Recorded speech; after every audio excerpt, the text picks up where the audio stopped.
En medio de la nueva crisis con el combustible en Cuba, el régimen comenzó hoy a limitar la venta de gasolina y diésel de cada vehículo.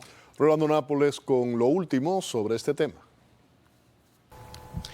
Hola, sí, muchas gracias. Y el régimen cubano acaba de reconocer que está distribuyendo diariamente cantidades mínimas de combustible en relación con las que distribuía antes de desatarse esta nueva crisis con la gasolina en Cuba hace ya un poco más de 2 semanas. Esto no mejora.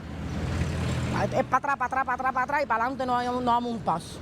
Autoridades cubanas ordenaron limitar la venta de combustible en La Habana desde este 18 de abril, en medio de la nueva crisis con el combustible en Cuba, sin una salida ni siquiera en abril o mayo próximo.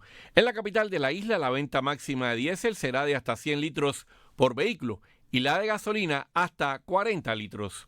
No quiere decir que vayamos a tener combustible como lo tuvimos en el año 2017, en el año 2018 o como lo tuvimos hace unos meses atrás. Esa no va a ser la situación, por lo menos en los días que quedan de abril y días de mayo. Un poco más de 2 semanas después de desatarse la crisis de moda con la gasolina en Cuba, el ministro de Energía y Minas, Vicente de la O, se apareció en la televisión oficialista para decir que no habrá cero combustible en estos momentos, pero que los cubanos tendrán que seguir apretándose aún más el cinturón y ahorrando en sus casas, porque no tenían solución a corto plazo a esta escasez. No va a haber cero combustible en Cuba en estos meses. Vamos a seguir restringidos.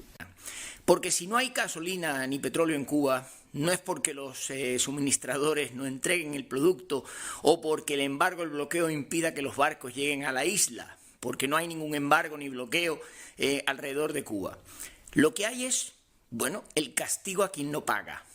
Cuba, a diferencia del resto de países del mundo, Haití incluido, no tiene acceso a los mercados internacionales de petróleo porque Cuba no tiene cumplimiento de sus compromisos y por tanto al no pagar deudas nadie les va a suministrar nada. El titular de Energía y Minas de la isla culpó también de esta crisis a los países distribuidores de combustible a esta nación, sin mencionar nombres. Prometió una mejoría pero sin dar una fecha precisa.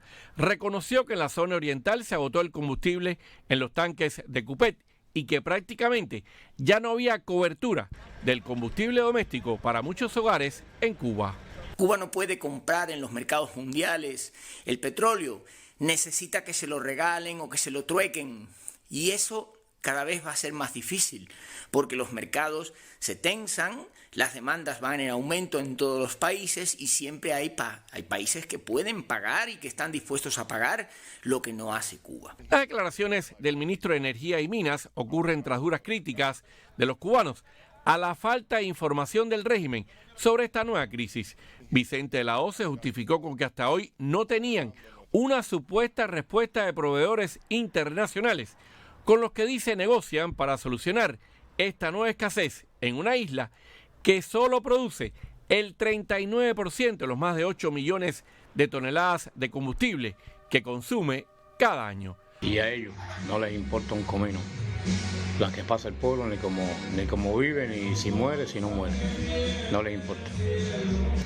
¿Qué pasó con los que tenían las plantas de alquiler aquí en Cuba? Se dieron cuenta que esta gente no paga, entonces recogieron, porque ya los apagones están que eso a todas horas, no hay descanso.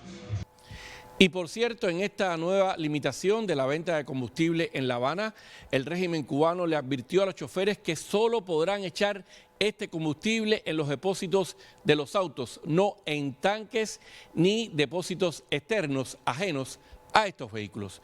Rolando Nápoles, América Noticias.